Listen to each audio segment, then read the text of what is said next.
the best. Best. Just the best. Quickest wit, smartest brain, most curious man I ever knew. Not a very good musician, but he learned enough to get along. When he wrote, he used to bring me lead sheets and I'd fix it so the bass part would be right, put the construction together. And he was with me at Carnegie Hall with my orchestra about 4 or 5 years ago. And he said he played This Could Be the Start of Something Big, which was his theme, you know. And he stopped in the middle of it at Carnegie and he said, I want to tell you how this was born.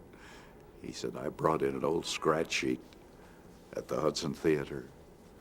And he said, Skitch was good enough to fix it up and put it together properly. And I took it, you know, fixed it, used it in the show, it became a hit.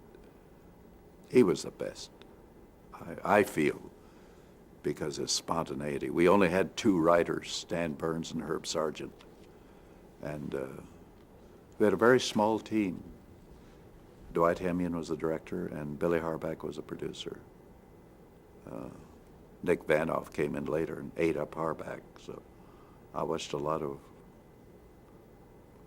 aesthetic murders in the corporate structure.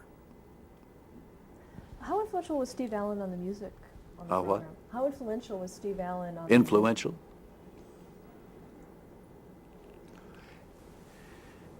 Well, it's dangerous to have a little knowledge because then you tamper. And if I don't mean this in any negative way, but as he began to write more and realized that he could make a hell of a lot of money having that vehicle,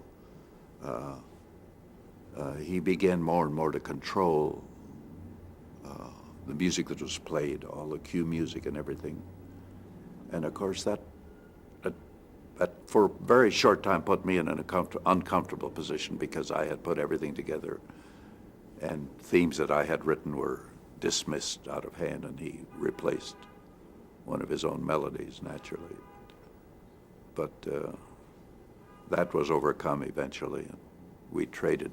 He would have the opening theme, I would have the closing theme. Common sense of getting along.